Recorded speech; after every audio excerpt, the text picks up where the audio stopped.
All right, cool. So hello to everyone who is tuning in. Thank you so much. I'm going to give people a minute to get settled, and while we're waiting, make sure that you can use the Q&A app to participate tonight, because your participation is going to be really important to us. So tell us if you can use the Q&A app. If you can't, use Twitter at Course Report. We'll be monitoring those, and I'll pull in your comments. So we can go ahead and get started. So my name is Liz Eggleston, and I run Course Report, which is a resource to choose the coding bootcamp that's right for you. So this is my one plug for tonight. Check out Course Report, use our directory of coding bootcamps. All of the lovely coding bootcamps that are here tonight are in our directory. We've got reviews from alumni. You can find student and instructor spotlights on the blog. It's a great resource. So because Course Report is part of this growing coding bootcamp industry, I'm really interested in who is attending bootcamps and what that really means for the larger tech industry. So we try to do a lot of independent research about the industry as a whole. So some of the facts that we have found in a couple of our studies are really interesting. And I wanted to share them with y'all. So about 1% of coding bootcamp graduates are African American last year in 2014. 63% were white. 38% were women, which is a little bit better, and actually a little bit better than the industry standard, but definitely still something to think about. So the experience of underrepresented minorities before, during, after coding bootcamps is something that we really need to talk about, and obviously something that this audience wants to hear about. So thank you so much for joining us. I think it's particularly timely also because of this amazing "I look like an engineer" hashtag, which is all over Twitter right now and is really cool. So we are also joined by this wonderful panel, and I want to introduce everyone. We're still waiting on a couple of panelists, but so we've got Liliana, who is the founder of Savio in LA. Hi, everyone. Thank you so much for having me, Liz. We've got Sean, who is a co-founder of Startup Institute. They are all over the U.S. and even abroad. We've got Mo, who does business development at Telegraph Academy, which is in Berkeley, but moving to Oakland, right, Mo? That's right. Mm-hmm. Okay, cool. And then we've also got Jorge, who is an instructor at Turing School in Denver, and we've also got Jai, who is a student at Turing School in Denver, and they're going to hop on in a second, and when they do, we'll give them a warm welcome, and they can join. So it looks like people are starting to trickle in, and I want to remind everybody to use that Q&A app to participate tonight. And you can also tweet at us or comment on Google Plus or on our Facebook. We'll see it all. So I want to encourage some audience participation tonight. So here's a few questions just to think about as we start to talk about racial diversity in coding boot camps and things that you can sort of contribute. So think about these things. So have you been to a boot camp? Think about what your class was like. If it was diverse, tell us. Did you face unique challenges as a person of color, or did you find it, like, on the other hand, like, very welcoming at the boot camp that you went to? If you've been to a boot camp, was it important that you saw other people of color on staff, in learning next to you, things like that? Maybe you're joining as a member of an actual boot camp staff. So contribute and tell us what your boot camp does to a diverse applicant pool. I think that's really important. And then any tips that you have to share with future boot campers as members of staff of boot camps, or as future boot campers or alumni. So we're going to get this conversation started. So I just want to start, everybody introduce yourself. We can start, Liliana, you're on our left side, so maybe we start with you and go down the line. Oh, Jorge's here. Hello, sorry for being late. Jay is actually like gonna come in a little bit. Okay, cool, no problem. Jorge, if you know how, you can set up your lower third and just show us who you are. If not, this is Jorge. Well, do you want to start actually by introducing yourself? Just tell us a little bit about yourself and Turing, and then Liliana next. Yeah, so I'm a director of operations at the Turing School of Software and Design, and Turing is a 7-month long program that takes people with little or no experience and turns them into professional developers or software developers. And one of our main differentiators is that we're a nonprofit, and that we are very mission driven, and we actually just announced like a couple of weeks ago a diversity scholarship so that people that are underrepresented in technology can can have like some sort of financial assistance from touring. Cool. Yeah, scholarships are definitely something that we're going to talk about, and that's a really cool opportunity. Cool. Okay, Liliana, do you want to introduce yourself? Hi, good afternoon, everyone. My name is Liliana de Monge, and I am one of the co-founders of Savio. We're located in Los Angeles. I run the bootcamp alongside my husband and partner. He's the CTO, and he's the man in the trenches every day with the developers. And our goal is the same. You know, we have a 5-year program. We have a 5-year commitment to our fellows, people that come in. We have a very unique 3-month onboarding process because we understand that a lot of people from Los Angeles don't necessarily have technical expertise. So we created that, and then we have the 3-month boot camp, and then we offer professional assistance for an additional 4.5 years.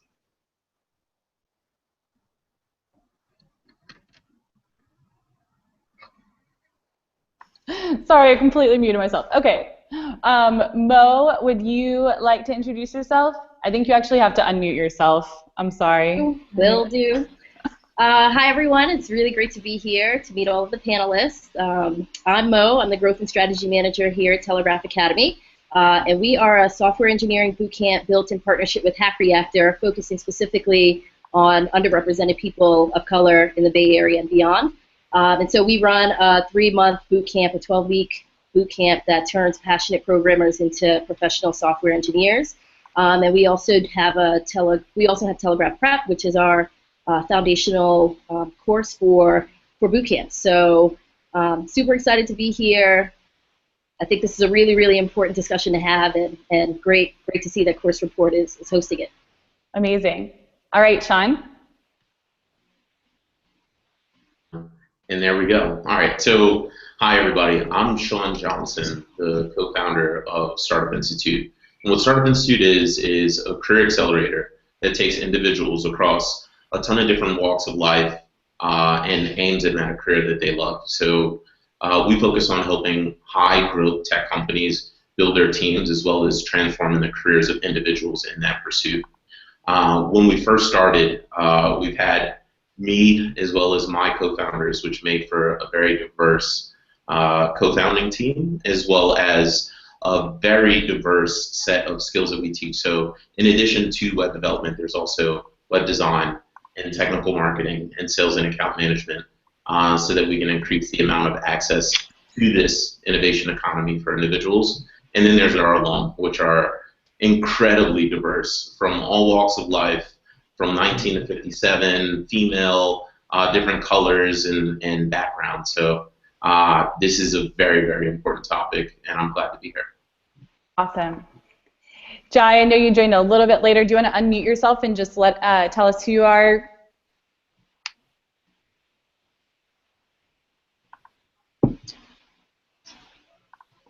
Sorry. You're good. It was a loud round of applause that just happened.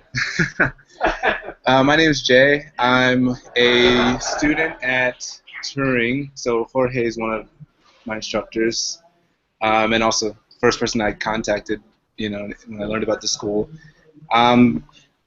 Almost halfway through the program now, so I haven't been involved in the tech scene very long. Before this, I was working at a nonprofit that did immigration advocacy. And yeah, hoping maybe to work with nonprofits in the future, doing like tech work or tech consulting work. Cool. Okay, I'm gonna thing going on. I'll try to move away from the noise. All right, just mute yourself. Yeah. Sure.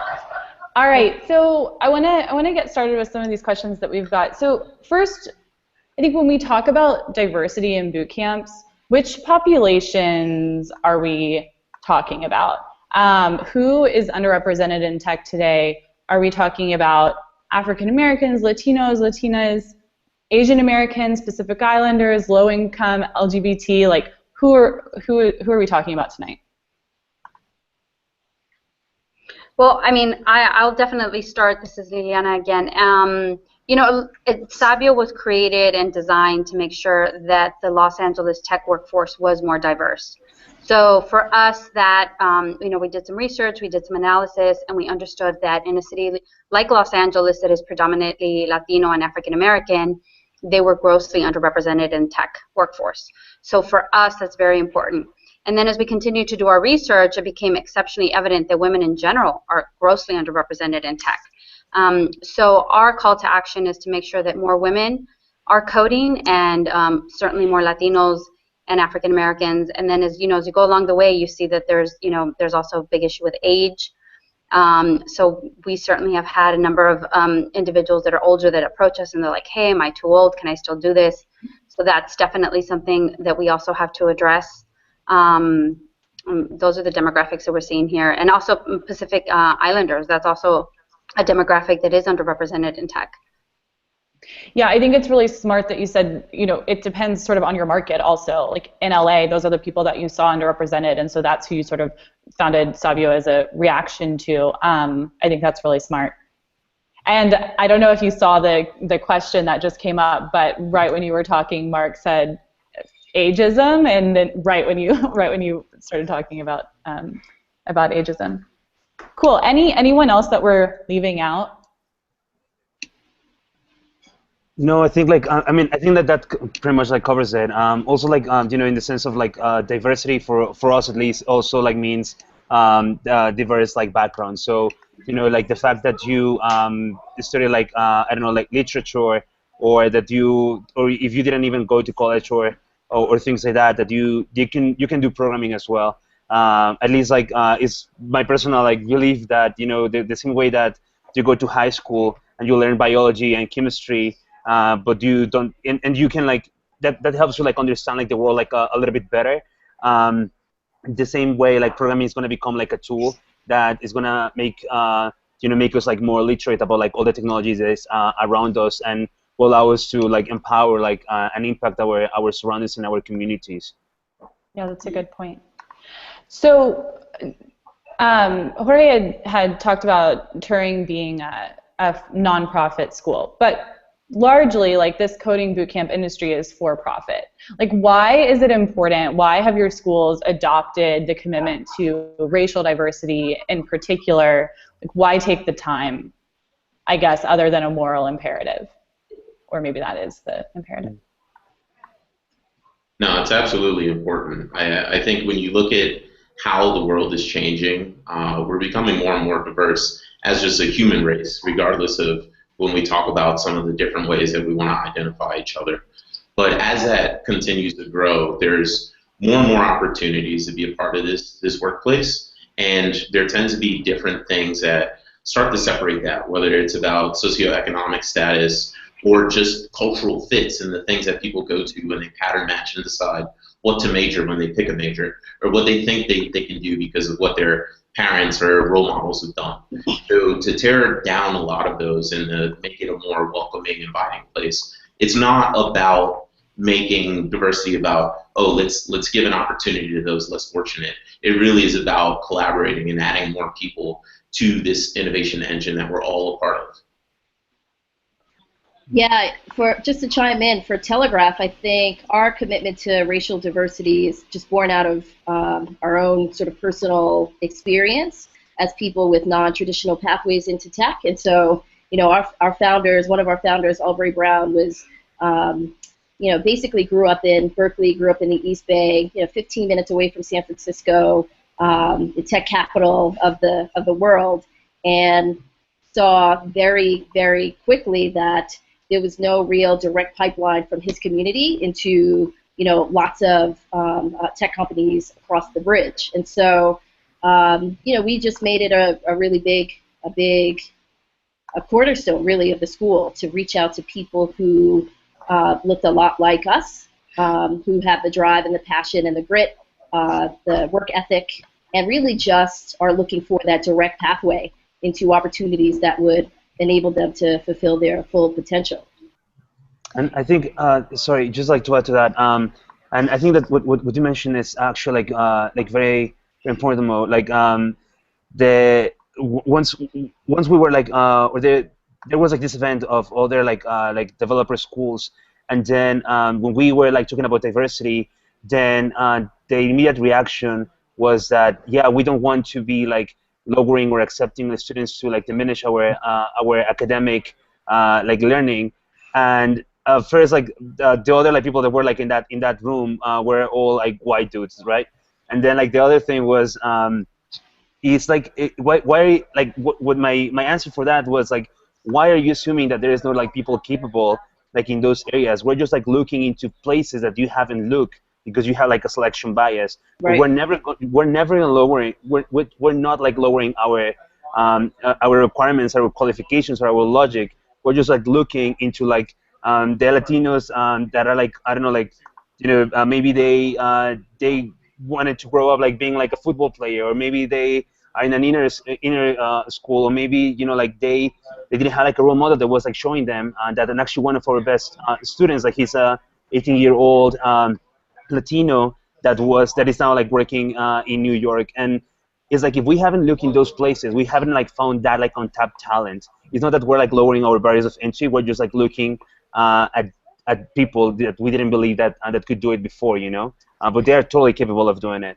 Hey, Yeah. can I ask a question? So what do you think their perspective is there? Like, is it about like quota, and as soon as you say, hey, diversity, they're like, oh, affirmative action, or like a binder of women, and just, oh, you look like that, come on in.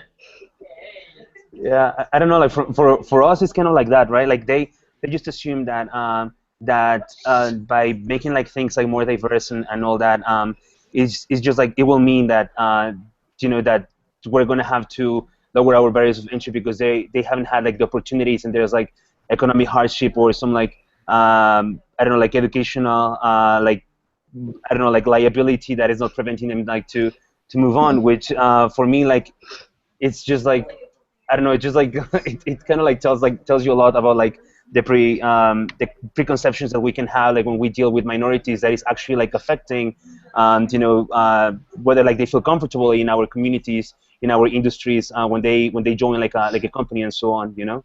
So one thing that I actually hear a lot is from bootcamp founders and people in admissions is like, we just don't get women and people of color to apply. It's not that we're like selecting out, we don't get the applications. So I want to talk about the application pool for a little bit. So what do each of y'all do like with regards to outreach and the application process and admissions, getting people in the door to begin with? Well, I'll start off with that, and I think you definitely have to make sure that you are employing marketing efforts that might be a little bit different. And so, for example, here in Los Angeles, one of the things that we've done is that we've partnered with nonprofits that service a specific demographic. For example, DIY Girls is an awesome nonprofit here. They have a list of like 800 super techie, super smart professional women. And so once a year or twice a year, we try to do an all-day coding camp for them. And it's for absolute beginners. All they need to do is bring their laptop, and we provide absolutely everything else. And at the end of the day, they walk away with a website that they created from scratch. And that's really powerful. It's up on our URL. They can start sharing it with people. So if you really, it's like any other business that you go after. If you say, look, I want to make sure that I am achieving these types of goals, then you have to align your marketing dollars. You have to align your spend dollars to match that, to reach that audience. It's the exact same formula. So you can't just sit back and say, well, they're not coming. Well, what would you do if customers weren't coming? Like, you would actively go out and look for them. So if you actively want your cohorts to look a certain way, then you have to align your marketing and your strategic efforts to match that. So, I mean, I don't accept that. That's really well said. Does anybody else have you found the magic or like the trick to getting a diverse applicant pool in the door? We founded Telegraph maybe 2-3 months ago, and so our first cohort was built really entirely around people we knew and organizations we were able to partner with very early on, just here in the Bay Area.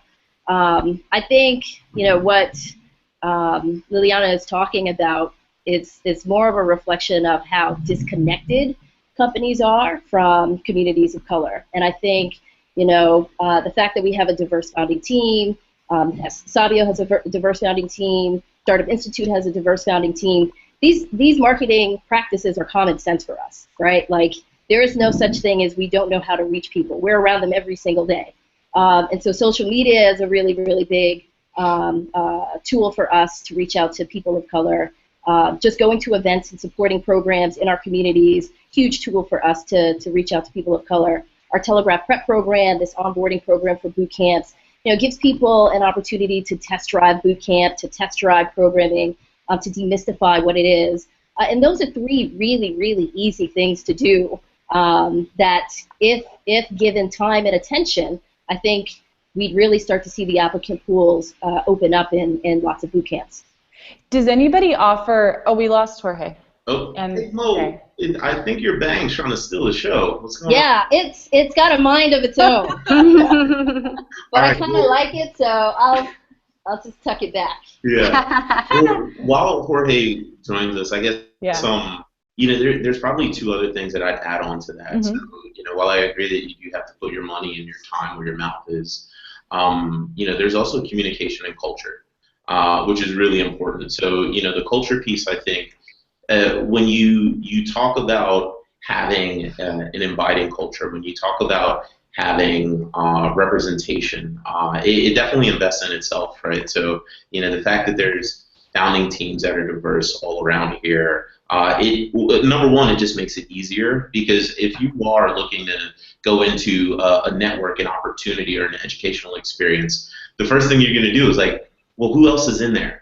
And once you look at that, you have the pattern matching that is just human in nature. That's like, I don't see that many women, or no, this feels like it's for kids. Like, I'm a man, or like, how can I find a place that I can call like my tribe if there's no one there that shares the same, physical appearance, background, psychograph, and to really go out there and to pull back.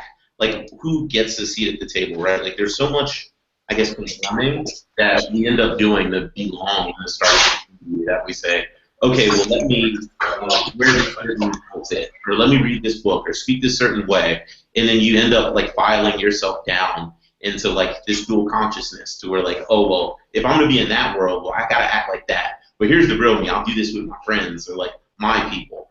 So I think that that's one really big thing. But on the communication front, I also think it's like how you talk to people, right? Like, are we throwing jargon at people's face and say like, oh, well, learn this high-tech skill? And granted, if you're already in the know and you know what the SEO for, like, great. But if you're just looking for a more like ephemeral thing, right? Like almost like the Simon Sinek, like, start with why. Like, if you can say, here's opportunity, or here's a chance to be as challenged as you possibly can be, or here's XYZ thing, I think that they become more human narratives that like we all can buy into, rather than a certain subset of people. Hey. Yeah, I'm curious from Jay's point of view, like when you were interviewing or like applying to Turing, when you like walked in to do like I'm assuming you went to an info session or something like that, were there like people, was it important that you saw like people of color around you? Was that on staff or just like next to you who are going to be in your class?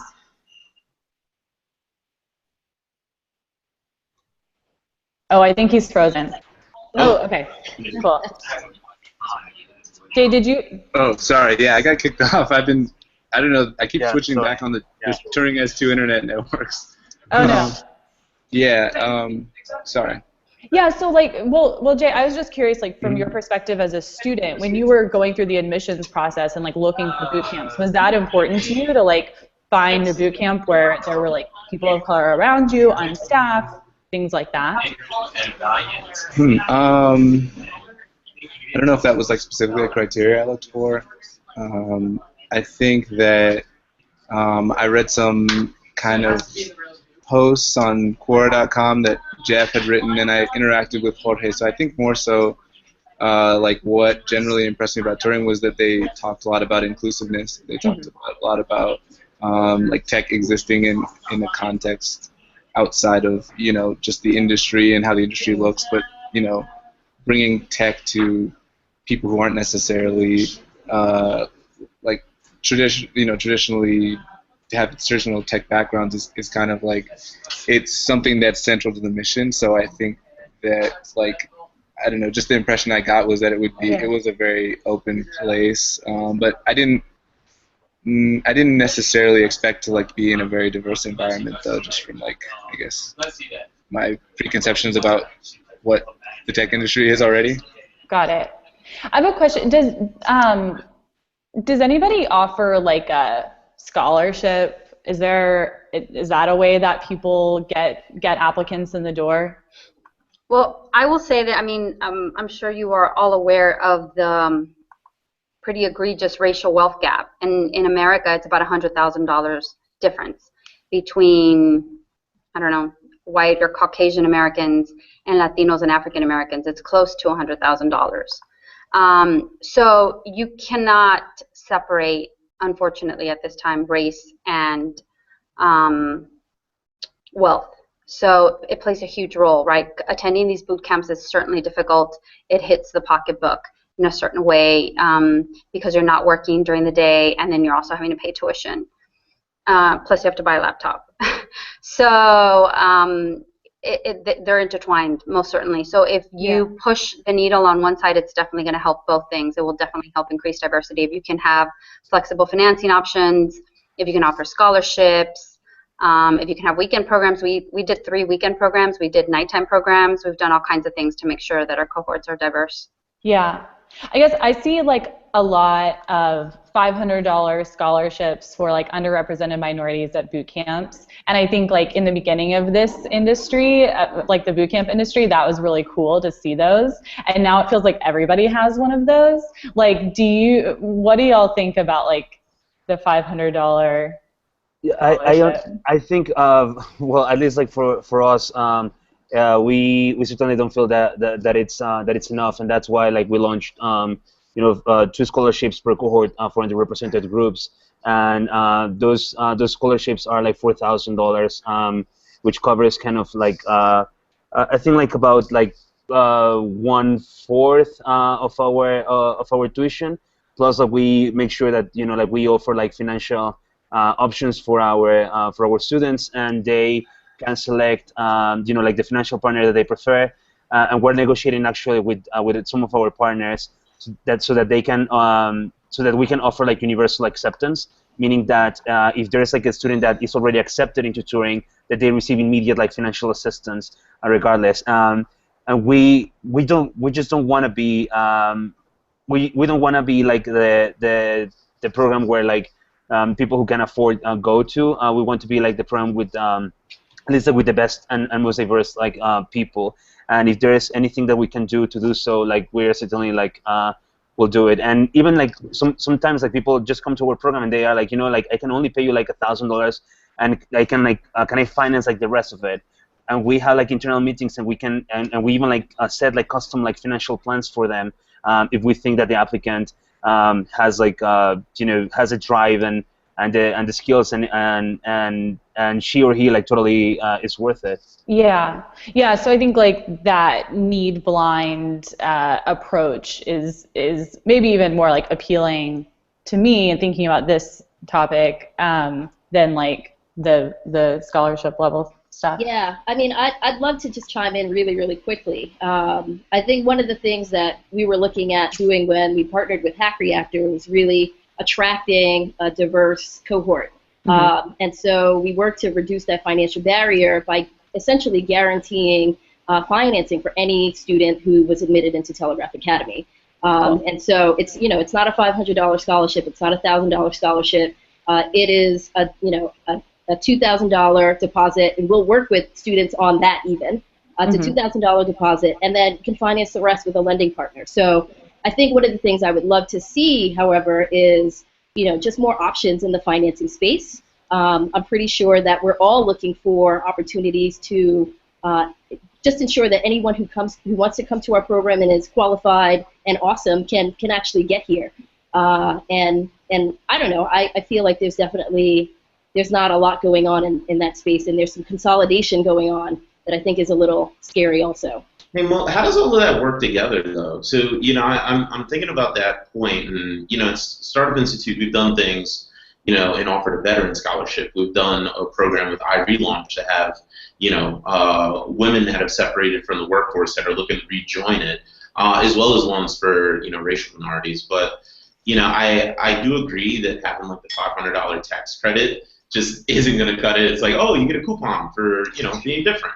But actually promoting that and communicating it, how much that actually changes, like the whole perception of access. Because, you want to think about how can you reach more people, but how many people you never ever get to talk to because they look at that dollar sign and they're like, oh, that's not for me.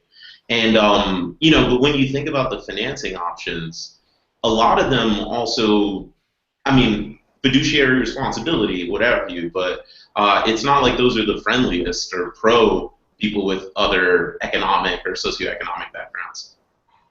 Yeah, so one of the things that we do is we just have a very, very specific program and curriculum and set of outcomes. And our admissions policy essentially mandates that you have to have a certain level of programming experience to get in. And students are going through basically a proven curriculum, and Hack Reactor's hiring rate is 99%, with an average salary graduating at I believe it's $105,000 or $110,000. And so our early financing partner was essentially able to guarantee tuition so that students could start paying back on that tuition 6 months after they've started the program. And by that point, they'll already have a job. We're pretty confident in those numbers. So I think it's a systematic approach to financing. It's not a sort of a terrible loan from a loan shark. It's a comprehensive program that we believe delivers results, and if our students are willing to bet on themselves, so are we. I think that's interesting, the new sort of like financing for boot camps specifically, and like whether or not they're able to like invest in people's future versus their like credit score at the time. Yeah, that is really interesting. I have some questions from the audience that I want to make sure that we get to, because for example, Stacy has a ton of really cool contributions. So, and this is a question that I had on my list to ask, is anyone advocating specifically for the students who do, and this doesn't have to be boot camps, but for students who do not have access to technology to begin with? So like that lack of diversity in computer science is starting earlier than like these 25-year-old adults, right? So like, what is the barrier to entry to figure out if you're just interested in programming and tech in the first place? Is that low? Is it high? Like for example, I can tell you like for our perspective, and this, this comes back to where I'm originally from, which is Mexico, and right there in Mexico, like you have like a lot of people that have never seen a computer, have never had like access to internet or anything. And for example, there are like this program that we're collaborating with called Laboratoria that started in Peru, moved to Mexico, and I think it's Colombia, and they what they do is they are training like women that live in urban in inner city like poor like areas that probably haven't had access to the internet or anything, and they take them from literally like nothing into like HTML and CSS. So we're trying to like develop like we're developing like this alliance with them as a means to see whether we can learn from that area. That's Jeff. Hi, Jeff. Yeah, and so that we can like bring those lessons, from Latin America into our programs like here, and see how like we can reach or we can expand our reach into like broader populations. There is like a lot of innovation happening in other places with another programs, and we are trying to incorporate those here. What are some other from other people on the panel? What are some other like resources that are free or like very low cost that you suggest people use before they even like start the application process, that are low barrier to entry? So I speak quite a bit here in the LA area, and everyone hears me say like Code Academy, Code Academy, Code Academy. Like I am a broken record. I should just like wear their T-shirt, because it's the best way for people to start engaging with code, to start creating things, to start engaging with others if they are using the forums, to start learning how to debug code. It's absolutely free. And they can use it in their library, they can use it in their public schools, if they have iPads, that were issued by their schools. They can also use it whether you have a Mac or a PC or a tablet. So I always get everyone started on that. And I'm like, create your account, start with HTML, send me your username, and we have an online class that has other classes, and we'll get you started that way. So I totally always encourage everyone and their mother literally to, and I sent it to like my aunt in Mexico in Spanish. So, I mean, it's totally something that we do actively. Any others? Does anybody work with Black Girls Code? Yes, we code. Yeah, I want people to walk away from this with like a list of things that they can go check out. We definitely support them as organizations and go to their events, but we're still pretty early in our own kind of startup process, and so just pretty focused on the student experience. But we definitely support them and are looking forward to partnering with them at a much in a much closer capacity in the coming months. Cool. Yeah, one of the coolest things about Turing being a nonprofit is that they release all of their materials open source. So That's I think awesome. so I think that it's cool that like Jeff was telling a story about somebody who just found the materials online and started working through tutorials and actually started educating local people. I think at like a library or community center around them, and I think that like putting out more materials open source is good because I mean I've done Code Academy and tutorial stuff like that, and I don't feel like you pull a lot away from it because I think a lot of the learning benefit of programming comes from the struggle of problem solving, and so sometimes you're following a tutorial where the answer is just a few lines down. You don't get that, you can't simulate that struggle. So it'd be nice to see that if different people are putting their materials out, but also translating them in ways that different communities or different groups might understand, which could be into different languages, or it could just simply be couching the material in such a way that more or broader audiences can access it, and even publicizing the material so that people know that if you want to take this path, you can get started and this is out there. I think that's the biggest barrier that I've seen, that people just don't even know that this is a career path, that people around them aren't doing it, and so they're not exposed to, not growing up with it. So I think a lot of people are just stumbling onto things and they get into doing tutorials, but it may not really feel like what programming feels like, so people don't stick with it. They get kind of bored because there's not enough problem solving. Yeah, no, I'm glad you mentioned that because being in like a graphical user interface, clicking through things and getting gold stars. Yeah, it's not the same. Like the pain and the where am I at? Like, all right, please Stack Overflow, save me. Yeah.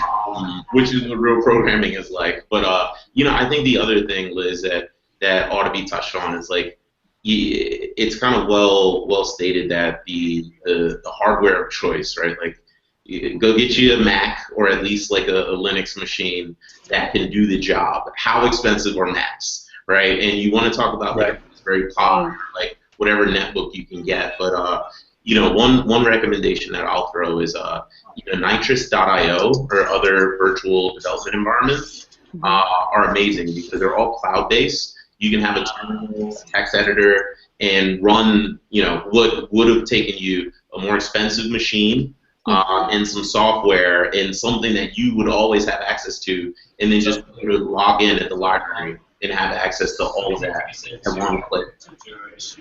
That's an awesome resource, nitrous.io. Yes. Okay, cool. Okay, I've got a question from Nimika, and this is, we've talked a lot about sort of the admissions side, so this will be our last question about the admission side. So he says most school, so Telegraph, has a foundational course and minimum requirements, and some code schools require aptitude tests for admissions. Do any of your schools require these kinds of aptitude tests, and if so, has there been a noticeable effect on your diversity goals? I think that's a really interesting question. So for I don't know, for us, we do require we do some check in our admission process. The most important part is actually a logic test that is auto-generated, so we don't even know the answers or the question in advance. And it's really important for us that you are able to pass that because every time that we're accepting a student, we're making a promise to them, and we're saying that you can become a professional software developer. And if we cannot fulfill that promise, then we'll be lying to your face about our program, and we will be pretty much getting your money without giving you actual value. Whether that has affected our diversity, our diversity like numbers. I don't think so. I think like there are like people that are like very capable, and actually like one of the most interesting things is when we find like talent where we were not expecting it. So just to give you like a quick example, one of our best students, she was a pastry chef at a Whole Foods, and she's now working as an engineer in Bonobos. Another like example, like one of our best students, like she was she used to be like a barista at a coffee shop. So it's like all those stories are the things that we get like really excited, and like just want to keep doing this. You know, it just feels like we're like achieving like and providing opportunities to people that would otherwise not being able to. At Savio, we don't have any kind of exam that we put people through. You know, we start them off with the basics. We want them to do Code Academy, and then it's just this dance that we play with them. You know, it's like, do this, and they're like, okay, I finished it. They come back, and then we just keep on giving them additional assignments. We have pre-work help every Tuesday, Wednesday, and Thursday night here on our campus. Free parking. I provide snacks. And so, you know, if you're really hungry, you're motivated, you're determined to learn, and you show up and you do the work, that's really what we want to see. And we have a 90% placement rate. 60% of our fellows are either Latino or African American, and 30% of the people who come to Savio are female. So we're happy with those outcomes, and we're going to continue doing the same thing. I mean, if you work hard, you show up, you're going to do well here. Awesome. Go ahead. Yeah, I mean, just quickly, at Telegraph, we basically have the same admissions criteria as Hack Reactor, and so there are actually 3 technical sort of challenges. The first is just the admissions coding challenge, and then a technical interview, which students can do via Skype or on-site, and then we have a pre-course, which I believe everyone pretty much does a pre-course. But yeah, we definitely have that, but I think that Jorge essentially articulated what our promise is. Students certainly have to be at a certain level, but I think a lot of the prep courses and materials that get people up to speed quickly, they'll get them there. So Telegraph, we have 85% underrepresented people of color in our first cohort. It was not a problem getting numbers at all. A lot of them came through our Telegraph prep program. There's a need. There are people out there, and they are absolutely qualified, brilliant, hardworking, and they're going to crush it. So we're super excited. Awesome. So in terms of admissions, getting people like interested and in the door, I'm hearing like put your marketing dollars in the right places. Accessible materials that get people introduced into tech, and seeing people who actually look like you in these programs. And Julian added a nice comment. So to build on what Sean is saying, boot camps need to live what they preach. I've seen too many boot camps that say they value diversity, but their team is built of mostly white males. So having people on the leadership teams also. Okay, so I want to talk a little bit about like the experience once you start a cohort. What are the unique challenges for people who may not know? What are the unique challenges that you see students of color face at a coding boot camp? Or are there unique challenges in a coding boot camp? I think like there's it's like I think like it sometimes like it's this like self-esteem thing where like it's kind of like a heightened like imposter syndrome, and where they and it's kind of like this involuntary thing. We, for example, like just to give you like a quick example of this, we've seen like this pattern recurrently, and we're puzzled by it. That if you see like our female students, they normally like feel that they're doing like worse than what they are actually doing, no matter how much times like we tell them that they're actually like doing really well. And with the guys, it's the other way around. Like they think that they're like doing really well when they are not doing that much well. So it's kind of like this like this kind of like I don't know, like inverse like imposter syndrome that we sometimes see. And we haven't explained, we haven't found like the reason behind it, and we certainly want to fix it.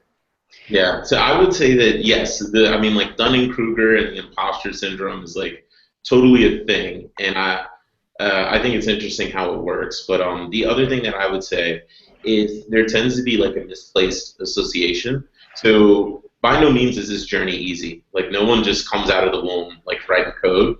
It takes like grit and just fortitude, and when things occur, right? And you're like, oh well, you're talking about this very technical thing that I've never been experienced to, and everyone's nodding. And you're like, oh, might be because I'm black. You know, I grew up in the hood. We never did stuff like that. Or if everyone's like, yeah, this comes really easy, and you're like, oh, geez, I'm just like one generation too far from this. And it you start to associate it with those things, and they start to tack themselves on to where you start to say like, oh, well, maybe I'm just askew from what this experience is or what these outcomes can be. And, you know, it's all BS. I'm going to use that word, Liz, because I don't know what the rating is for this webinar, but that's one for sure. No rating in our. You know, at Savio we have a really unique perspective because Gregorio, who's the CTO and who's in the trenches with the folks, he wasn't a computer science major, and he learned a lot of this after he had had a successful career in sports medicine. You know, he's a Latino man, and he worked in telecom, in IT for a really long time, and he just has a certain attitude about himself where that kind of attitude and behavior just really isn't really fostered or allowed to foster. I have the same, you know, I make people drink the proverbial juice, you know, where it's like, just accept it for now, just accept it, this is what it is. Look at the results, look at all of the successful people that have come, that have done this, whether they're female, whether they're Latino, whether it's, you know, we have undocumented people, dreamers that have come that, you know, went to community college that are now doing super well. And so they can kind of rely on that. Like maybe they don't have anyone in their family, they don't have cousins, they don't have anyone in their immediate circle that can say, hey, this is what coding is like, but they have their Savio community. And one of the things that we do is, you know, we let them know that as soon as they graduate, they come back once a month, and they come back to the community. So they kind of have that touch point. Yeah, I would imagine that the most successful people in any of these programs have like strong support networks. And if it's like, is that something that people try, that you as bootcamp administrators like try to foster? Absolutely. Yeah. I mean, here at Startup Institute, it's more than just learning the skills to code, but it's why you're approaching the code, how you feel when you're going into the journey, and how you feel like that moment of joy and euphoria when you've actually struggled with something that seems impossible and you've beaten it. Those are emotions that you have to tie in and get down to the culture and the just emotional intelligence about being into a craft that will help you go not just learn like rote commands, but actually go and build things because it's a representation of your passion. Yeah. Yeah. Oh, go ahead, Jay. Oh, thanks. Yeah, so one of the students here did a presentation, like a short, we do like 5-minute presentations every Friday, which is, you know, a selection of students.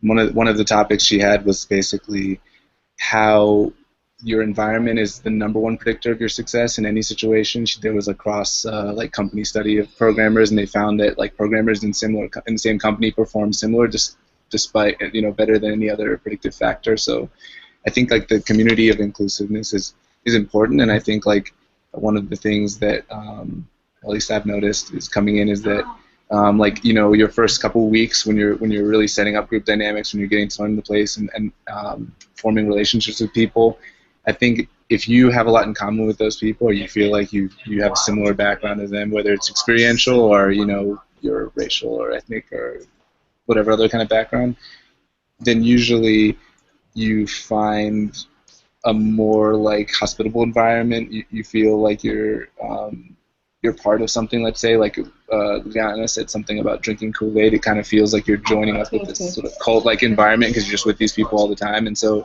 sometimes I think, looking at it from the other perspective, people like, you know, diverse people do have a lot of grit. They have a lot of determination. They have a lot of like life experience that has taught them, you know, resiliency and strategies to learn and problem solve. But if you don't feel like other people share those experiences, then those experiences may not be valued as much. Like I know in our cohort, people with programming experience are always asked questions. People who have math degrees and who went to college are like looked up at by the other students. And so I think sometimes becoming a leader starts very early on when you form those group dynamics.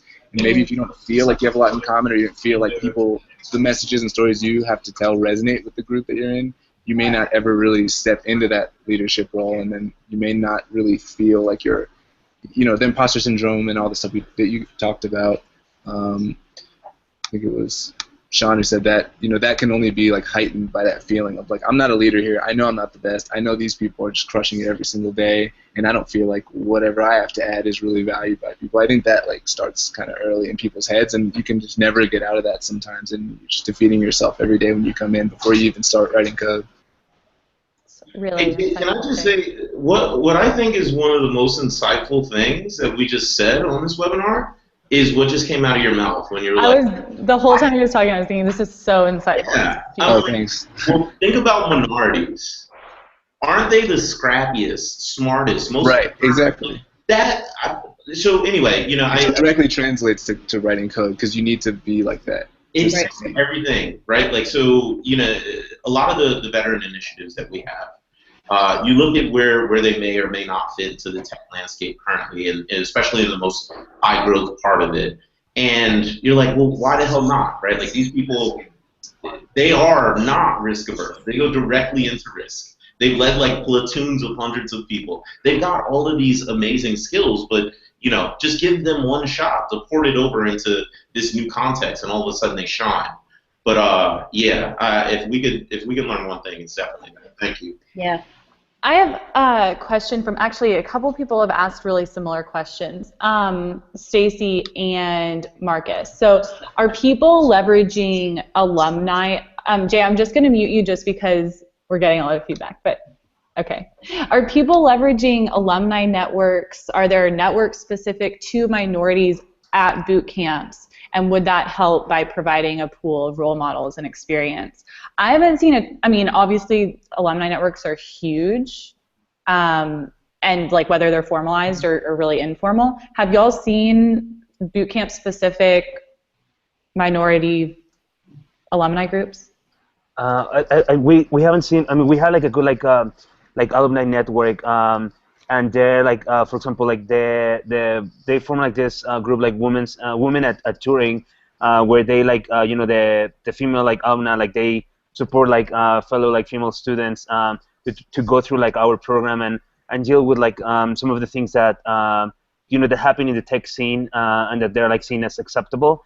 And we don't like, we have like those like kind of like informal groups. Well, we certainly like see that creating like role models is very important to make like or for other people to consider this path as a viable career choice. When I was growing up, I was like I never like endured like poverty or anything, but when I was growing up, one of my best friends, he had like an American dad, and he was like playing with computers, and he became like a computer science major, and now he's working at IBM. When I was growing up with him, we were like both playing with computers. We were like both like doing basic stuff and typing like stuff in a terminal. But for me, being a computer programmer was never like an option. Like it was not something that was like forbidden or anything. It was just like I didn't know that thing existed. If you go to, for example, to Mexico, if you ask like the kids, like in the poor areas, like what do they want to become? Like they are gonna tell you like like football players.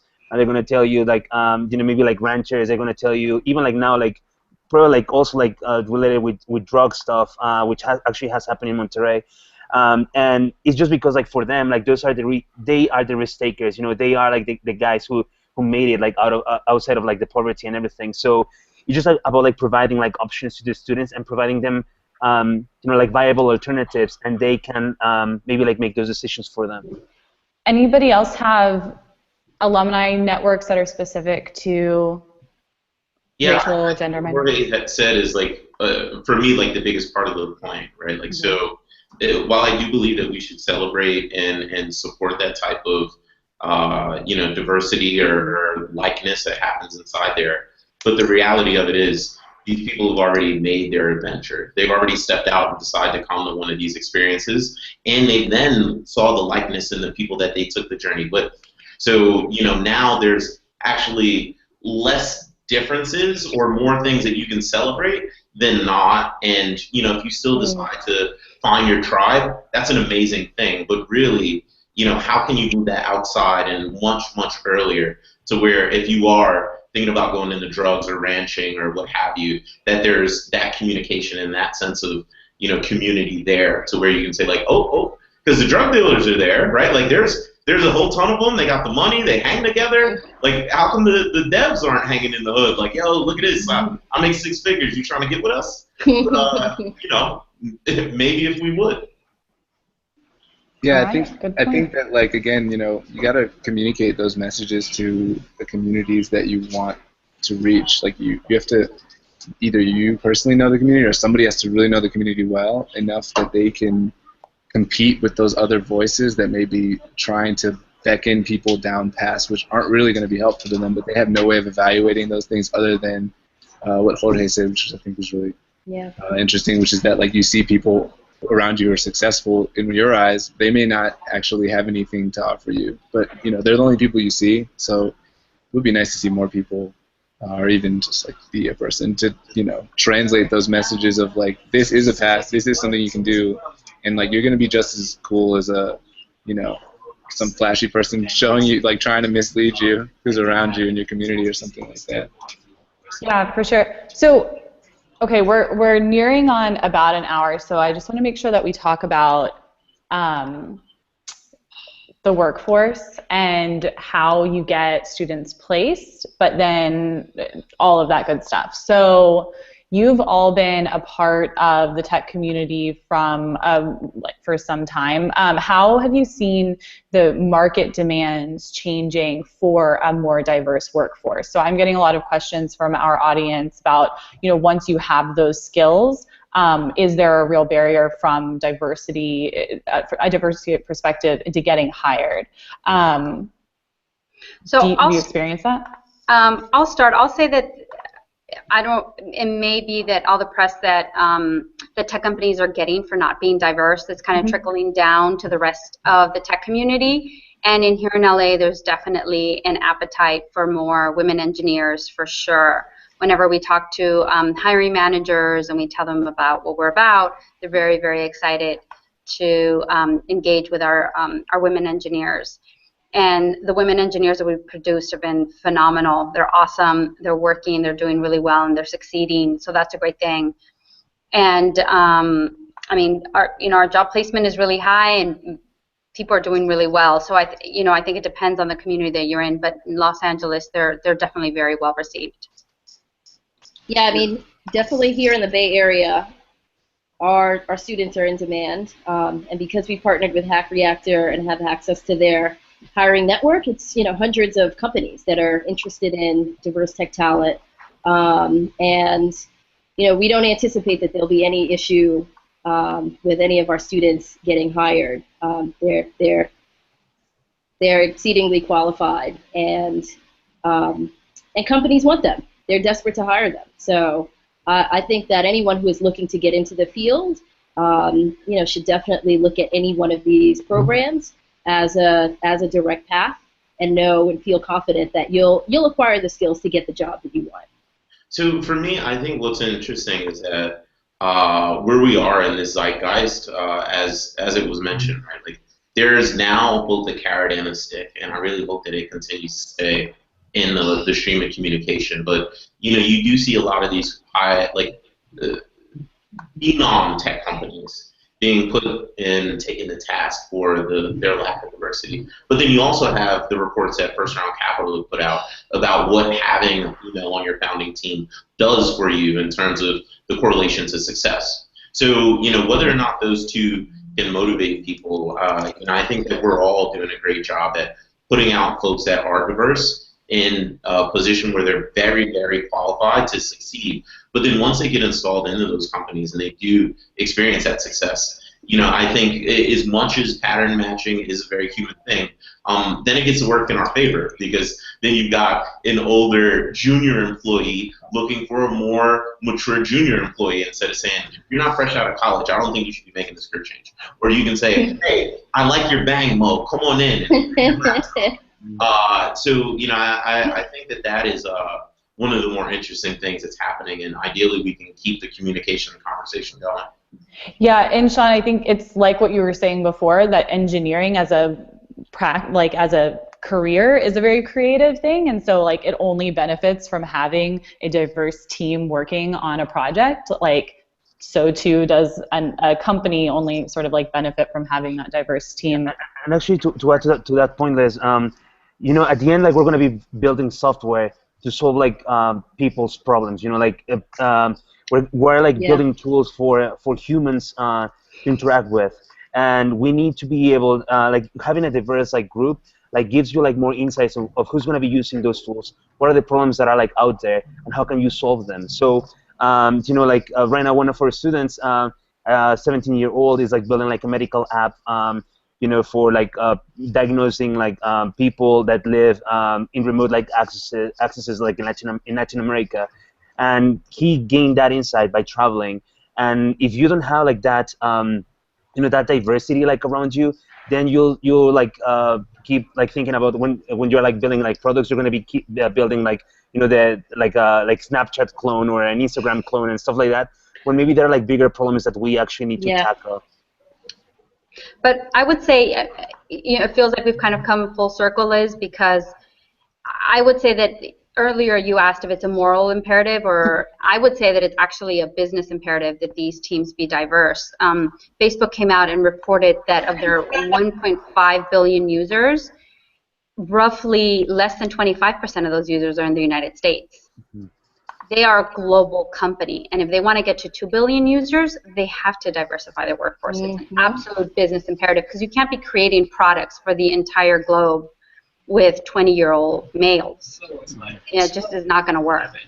In my past job, I worked placing people who were, a lot of people worked in the tech sector, but it's basically placing people, or not placing, but helping people with like obtain visas who are coming into the U.S. for short-term training or student internships. Mm-hmm. And like we worked with companies like the big tech companies in San Francisco, Dropbox, Twitter, Google, and a lot of students a lot of the people who were coming from schools where like they had already kind of solved a lot of the problems that like in the US they're dealing with coding boot camps. Like they had really good programs that do prepare you to go into like an internship at a company and really succeed. And I think that like what I noticed, now another organization I worked for actually does like Startup Week.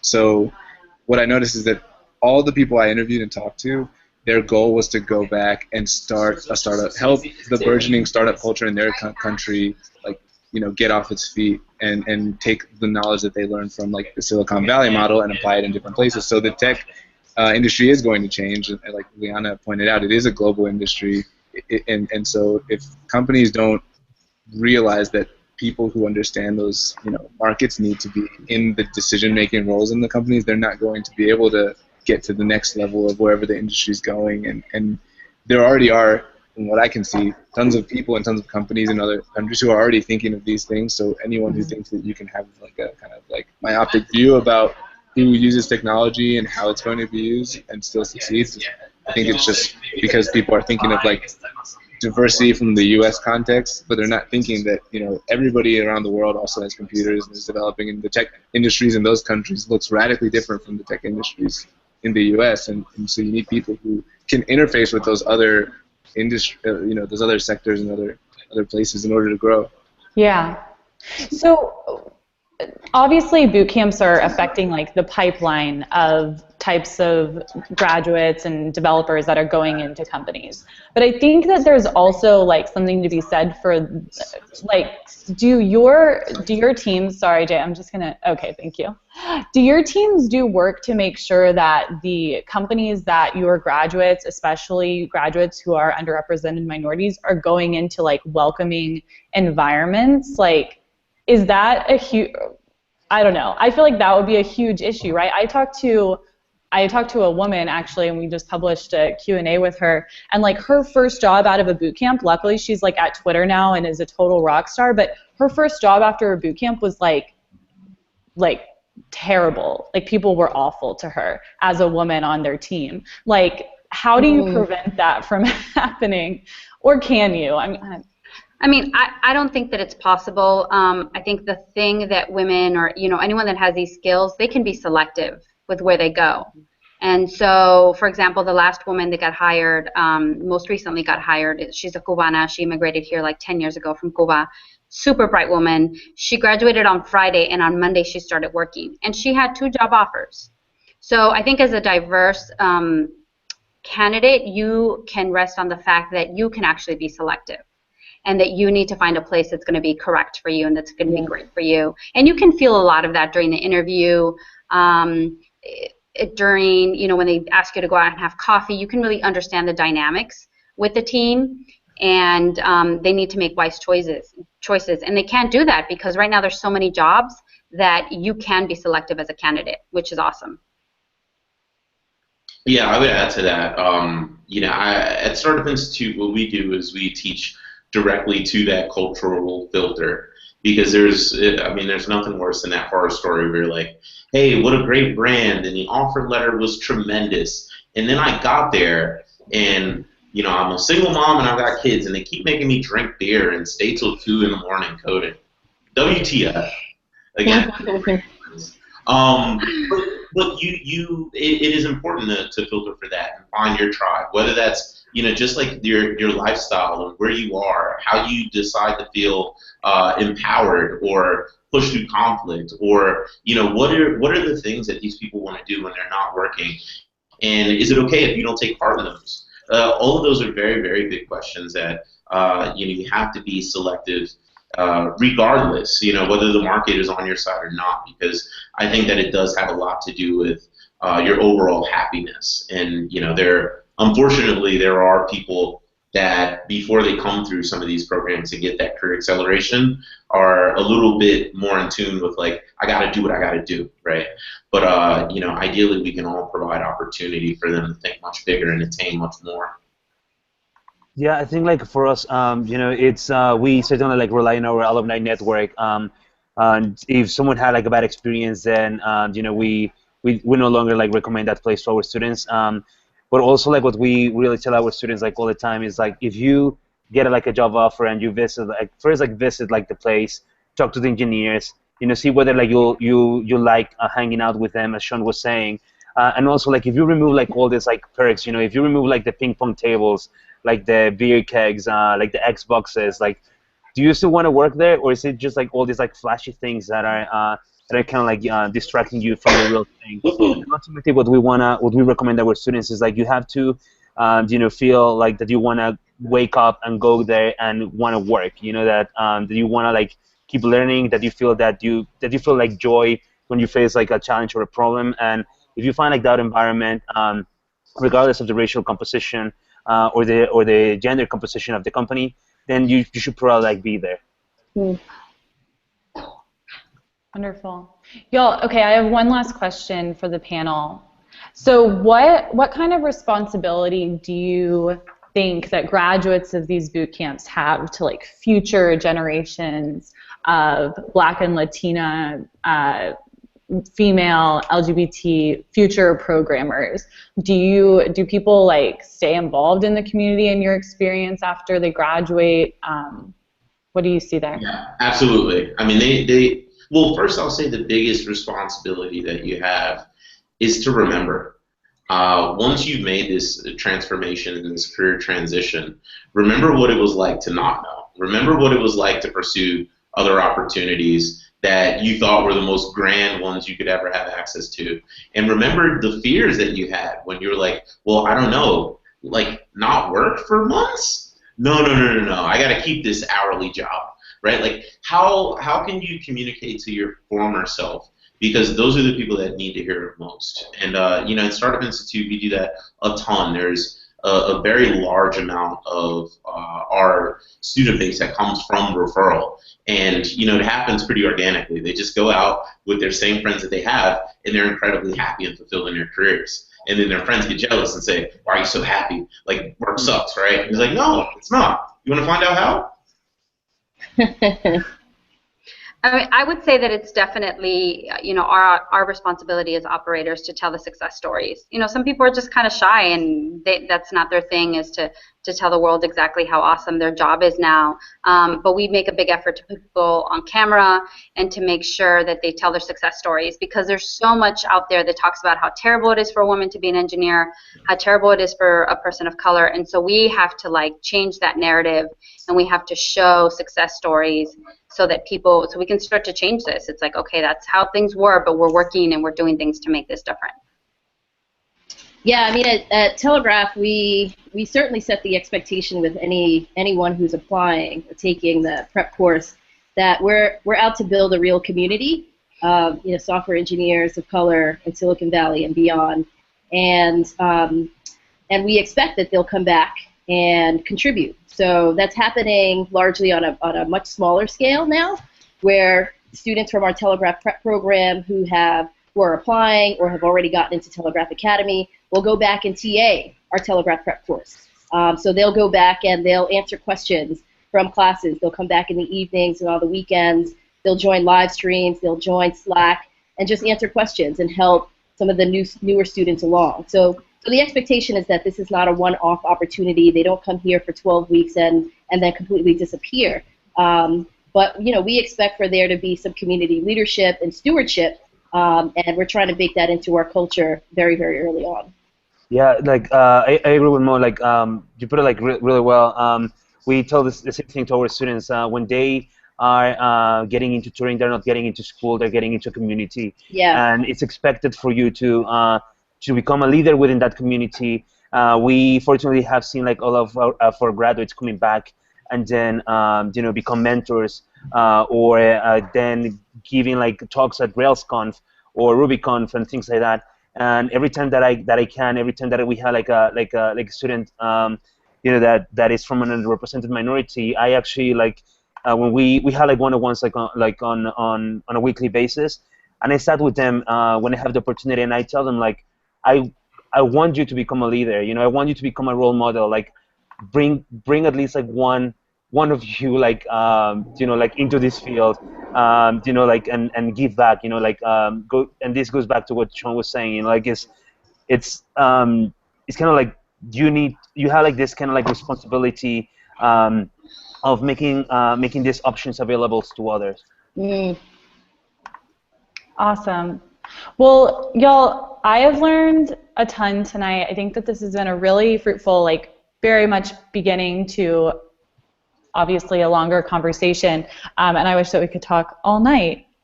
But I think that we've learned a lot about, you know, accessibility into the boot camps to begin with and into the admissions process. I'll post some other like resources, but it sounds like everybody who's on this panel is willing to work with students like need blind sort of in terms of like financing and scholarships and things like that. There are also programs like Code for Progress, which are like free programs or fellowships, GA's Opportunity Fund, and then I think we talked a lot about like the culture of the boot camp once people have actually started. So making sure that it's a like welcoming and inclusive, and really inclusive experience once people get there, and then also on the placement side, just like making sure that once people people are choosing jobs that actually make sense for them. We got a lot of thumbs up to Sean's comments about choosing a job that actually like fits your personality. And then there's some responsibility of the bootcamp to share those success stories with communities that will see them and get involved with the bootcamp in the future. So I've learned a ton. This has been amazing. If you I'll obviously post this recording on the course report website. It'll be on YouTube. You can leave other comments that we can answer later, and I'll also post a transcript so that people can read it in their spare time as well. Any signing off comments that we wanted to say that we didn't get to cover during the last hour? I just want to say that, well, first, like, thanks for organizing this. This being amazing, and I'm honored to be like in the same panel that you guys are. You're doing like all amazing things. Liliana, you're very inspiring. You know, you're one of us, and I know like what you're doing and the world that the work that you're doing. Mo, like all the work with African Americans. I mean, like that's very, very impressive. And Sean, I'm really happy to see that, you know, that you are like working with like startups and building that like tech industry with this like diversity focus. So thank you very much for what you all are doing. And if we can help as an institution, you know, with any of your efforts, just let us know. We'll be more than happy to do so. And we hope that we see you again. And if you come to Denver, just let us know. Yeah. Thank you. Yeah, Amazing. more for the audience. So you guys that listened, or those that are watching this on a recording at your desk or on your commute, you know, I think it's important to think about what we're talking about. So yes, it's diversity, and it's really easy to kind of bucket that and say, you know, let's talk about ageism or racism or a lot of different things. But really, you know, we're all individuals, and I think it's very, very important to celebrate that plurality. So whether or not there's an age gap or a gender gap or a race gap or even just an interest in like a psychographic gap between who's in this tech industry, don't be afraid if you're in it or if you're looking to get in it, to celebrate your uniqueness and to seek it out in others, and to make room for other people that aren't like you as well. I think that is the perfect comment to end on. I want to thank our whole panel for being here, Turing, Savio, Telegraph Academy, and Startup Institute. Check out, if you're watching this, check out their programs on Course Report or their websites. And we will see you at the next webinar. Leave a comment. Tell us what you'd like to see discussed in the next time that we meet for a live Q&A. So thanks, everyone, for joining, and we'll see you next time. Thank you.